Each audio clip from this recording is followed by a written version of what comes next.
ನಮಸ್ಕಾರ ಸ್ನೇಹಿತರೆ, Kannada real fact ಚಾನಲ್ಗೆ ಸ್ವಾಗತವನ್ನು ಕೋರುತ್ತಾ, ರೈಲ್ವೆ ಇಲಾಖೆಯು 2ನೇ ಸುತ್ತಿನ ALP CBT ಪರೀಕ್ಷೆಯನ್ನು ನಡೆಸಿರುತ್ತದೆ 22ನೇ ಜನವರಿ 2019ರಂದು. ಸ್ನೇಹಿತರೆ, ಈ ಪರೀಕ್ಷೆಯನ್ನು ಯಾರು ಅಟೆಂಡ್ ಮಾಡಿದ್ದಾರೋ ಅಂಥವರು ನಮಗೆ ಮಾಡಿರ್ತಕ್ಕಂಥ ಕಾಮೆಂಟ್ಸ್, ಅಂದರೆ ಈ ಥರದ ಪ್ರಶ್ನೆಗಳು ಬಂದಿದ್ದವು ಎಂಬತಕ್ಕಂತಹ ಪ್ರಶ್ನೆಗಳನ್ನು ಕಾಮೆಂಟ್ ಮಾಡಿರ್ತಾರೆ. ಆ ಕಾಮೆಂಟ್ ಪ್ರಶ್ನೆಗಳು ಮತ್ತು ಉತ್ತರಗಳನ್ನು ಈ ವಿಡಿಯೋದಲ್ಲಿ ನೀಡುತ್ತಿದ್ದೇನೆ. ಪ್ರಶ್ನೆಗಳನ್ನು ತಿಳಿಸಿದ ಎಲ್ಲ ಸ್ಪರ್ಧಾರ್ಥಿಗಳಿಗೂ ಧನ್ಯವಾದಗಳನ್ನು ತಿಳಿಸುತ್ತಾ ವಿಡಿಯೋವನ್ನು ಶುರು ಮಾಡುತ್ತಿದ್ದೇನೆ.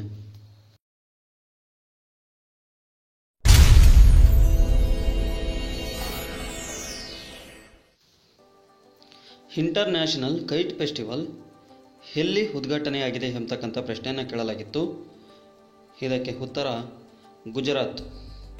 ಗುಜರಾತ್ನ ಗವರ್ನರ್ O.P. ಕೊಹ್ಲಿಯವರು ಈ ಫೆಸ್ಟಿವಲನ್ನು ಉದ್ಘಾಟನೆ ಮಾಡಿರುತ್ತಾರೆ.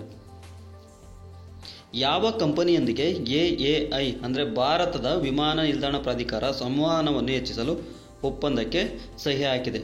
ಉತ್ತರ USTDA, US trade and development agency ಎಂಬುದು ಇದರ ಪೂರ್ಣ ರೂಪ.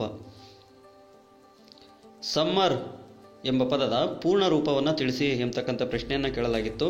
ಇದಕ್ಕೆ ಉತ್ತರ society for applied microwave electronics engineering and research. Rail Kumbh festival application ಅನ್ನು ಯಾವ ರೈಲ್ವೆ ಪ್ರಾರಂಭಿಸಿದೆ ಎಂಬತಕ್ಕಂಥ ಪ್ರಶ್ನೆಯನ್ನು ಕೇಳಲಾಗಿತ್ತು. ಇದಕ್ಕೆ ಉತ್ತರ ಕೇಂದ್ರ ಉತ್ತರ ರೈಲ್ವೆಯು ರೈಲ್ ಕುಂಭ ಫೆಸ್ಟಿವಲ್ ಅಪ್ಲಿಕೇಶನ್ ಅನ್ನು ಪ್ರಾರಂಭಿಸಿರುತ್ತದೆ. ಭಾರತದಲ್ಲಿ 1ನೇ ಜಾಗತಿಕ ವಾಯುಯಾನ ಸಮ್ಮೇಳನ ಎಲ್ಲಿದೆ?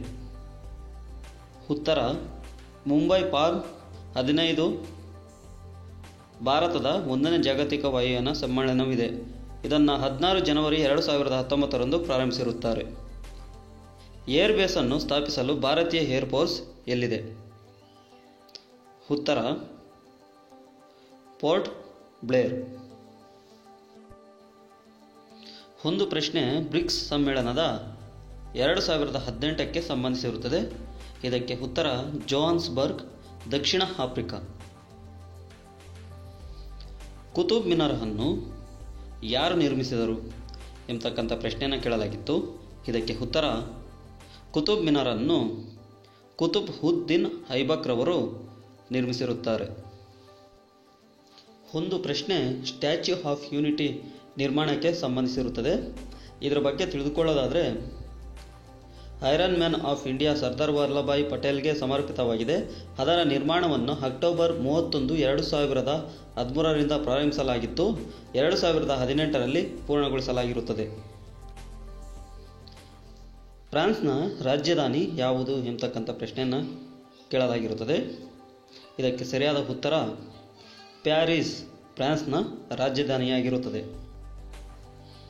GST ನೆಟ್ವರ್ಕ್ CEO ಯಾರು ಎಂಬತಕ್ಕಂಥ ಪ್ರಶ್ನೆಯನ್ನು ಕೇಳಲಾಗಿರುತ್ತದೆ. ಇದಕ್ಕೆ ಉತ್ತರ GST ನೆಟ್ವರ್ಕ್ನ CEO ಪ್ರಕಾಶ್ ಕುಮಾರ್. ದಿಲ್ವಾರ್ ದೇವಸ್ಥಾನ ಎಲ್ಲಿದೆ ಎಂಬತಕ್ಕಂಥ ಪ್ರಶ್ನೆಯನ್ನು ಕೇಳಲಾಗಿರುತ್ತದೆ. ದಿಲ್ವಾರ್ ದೇವಸ್ಥಾನ ಮೌಂಟ್ ಅಬು, ಇದು ರಾಜಸ್ಥಾನದಲ್ಲಿದೆ. ಹಗುರ ತೂಕದ ಕೆಲಸಕ್ಕಾಗಿ ಯಾವ ಸುತ್ತಿಗೆಯನ್ನು ಬಳಸಲಾಗುತ್ತದೆ ಎಂಬತಕ್ಕಂಥ ಪ್ರಶ್ನೆಯನ್ನು ಕೇಳಲಾಗಿತ್ತು. ಇದಕ್ಕೆ ಪ್ಲಾಸ್ಟಿಕ್ ಸುತ್ತಿಗೆ ಅಥವಾ ಮ್ಯಾಲೆಟ್ ಎಂದು ಕರೆಯುತ್ತಾರೆ. 1 yard is equal to how many inches? ಅಂದರೆ 1 ಯಾರ್ಡು ಎಷ್ಟು ಇಂಚಸ್ಗೆ ಈಕ್ವಲ್ ಆಗಿರುತ್ತದೆ ಎಂಬತಕ್ಕಂಥ ಪ್ರಶ್ನೆಯನ್ನು ಕೇಳಲಾಗಿರುತ್ತದೆ. ಇದಕ್ಕೆ ಸರಿಯಾದ ಉತ್ತರ 1 ಯಾರ್ಡ್ ಅಂದರೆ 36 inches. What is the use of outside micrometre? ಅಂದರೆ ಔಟ್ಸೈಡ್ ಮೈಕ್ರೋಮೀಟರನ್ನು ಯಾವುದಕ್ಕೆ ಬಳಸಲಾಗುತ್ತದೆ ಎಂಬತಕ್ಕಂಥ ಪ್ರಶ್ನೆಯನ್ನು ಕೇಳಲಾಗಿತ್ತು. ಇದಕ್ಕೆ ಉತ್ತರ ವಸ್ತುವಿನ ಹೊರಗಿನ ವ್ಯಾಸವನ್ನು ಅಳೆಯಲು ಔಟ್ಸೈಡ್ ಮೈಕ್ರೋಮೀಟರನ್ನು ಬಳಸಲಾಗುತ್ತದೆ. ಆಂಗಲ್ ಆಫ್ BSPT ಅಂದರೆ ಬ್ರಿಟಿಷ್ ಸ್ಟ್ಯಾಂಡರ್ಡ್ 5 ಥ್ರೆಡ್ನ ಪ್ರಕಾರ ಯಾವ ಡಿಗ್ರಿಯಲ್ಲಿ ಥ್ರೆಡ್ ಇರುತ್ತದೆ ಎಂಬತಕ್ಕಂಥ ಪ್ರಶ್ನೆಯನ್ನು ಕೇಳಲಾಗಿತ್ತು. ಇದಕ್ಕೆ ಉತ್ತರ 55 ಡಿಗ್ರಿಯಲ್ಲಿ ಬ್ರಿಟಿಷ್ ಸ್ಟ್ಯಾಂಡರ್ಡ್ 5 ಥ್ರೆಡ್ ಸಿಸ್ಟಮ್ ಇರುತ್ತದೆ. ಇಲ್ಲಿ ಒಂದು ಗಣಿತದ ಪ್ರಶ್ನೆಯನ್ನು ನೀಡಲಾಗಿರುತ್ತದೆ. Rama is walking at the speed of 5 km/h and Shan walking at the speed of 6 km/h. Their time difference is 6 minutes. ಇದಕ್ಕೆ ಉತ್ತರ 3 kilometres. What will be the 90% of 500? Answer 450.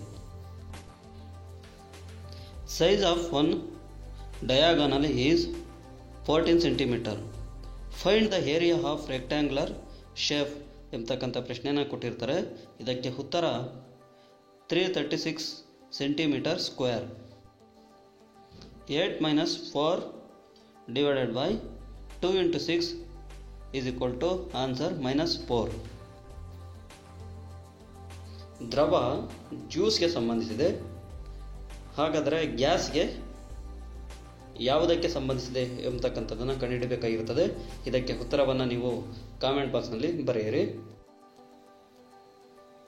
ತಾಯಿ, ವೈದ್ಯರು ಮತ್ತು ಮಹಿಳೆಯರ ವೆನ್ನ ರೇಖಾಚಿತ್ರವನ್ನು ಗುರುತಿಸಿ ಎಂಬತಕ್ಕಂಥ ಪ್ರಶ್ನೆಯನ್ನು ಕೇಳಲಾಗಿತ್ತು. ಬಾದಾಮಿ ಬೀಜಕ್ಕೆ ಸಂಬಂಧಿಸಿದೆ. ಬಾಳೆಹಣ್ಣು ಯಾವುದಕ್ಕೆ ಸಂಬಂಧಿಸಿದೆ ಎಂಬತಕ್ಕಂಥ ಪ್ರಶ್ನೆಯನ್ನು ಕೇಳಲಾಗಿತ್ತು. ಇದಕ್ಕೆ ಉತ್ತರವನ್ನು ಕಾಮೆಂಟ್ ಬಾಕ್ಸ್ನಲ್ಲಿ ತಿಳಿಸಿ. ಆಫ್ರಿಕಾ ಖಂಡದ ಅತ್ಯುನ್ನತ ಶಿಖರದ ಹೆಸರೇನು ಎಂಬತಕ್ಕಂಥ ಪ್ರಶ್ನೆಯನ್ನು ಕೇಳಲಾಗಿತ್ತು. ಇದಕ್ಕೆ ಉತ್ತರ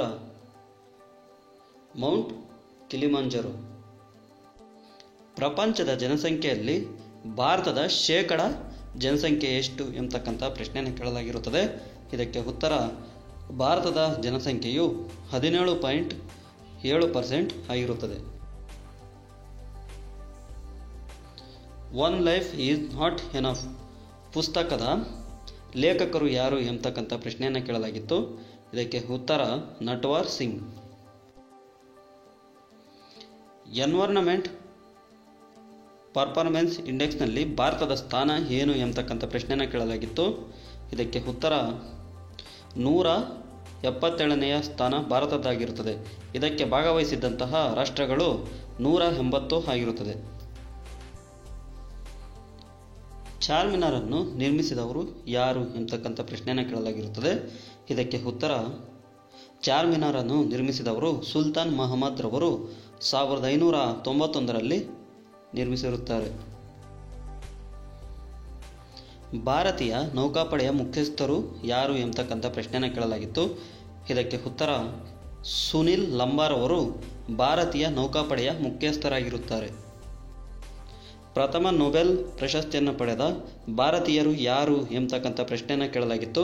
ಇದಕ್ಕೆ ಉತ್ತರ ರವೀಂದ್ರನಾಥ್ ಟಾಗೋರ್ ರವರು ಪ್ರಥಮ ನೊಬೆಲ್ ಪ್ರಶಸ್ತಿಯನ್ನು ಪಡೆದ ವ್ಯಕ್ತಿಯಾಗಿರುತ್ತಾರೆ.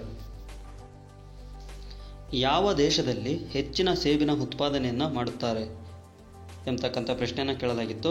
ಇದಕ್ಕೆ ಉತ್ತರ ಚೀನಾ. ಬ್ರಿಕ್ಸ್ ಶೃಂಗಸಭೆ 2019ಕ್ಕೆ ಯಾವ ದೇಶವು ಆತಿಥ್ಯ ವಹಿಸಲಿದೆ ಎಂಬತಕ್ಕಂಥ ಪ್ರಶ್ನೆಯನ್ನು ಕೇಳಲಾಗಿತ್ತು. ಇದಕ್ಕೆ ಉತ್ತರ ಬ್ರೆಜಿಲ್.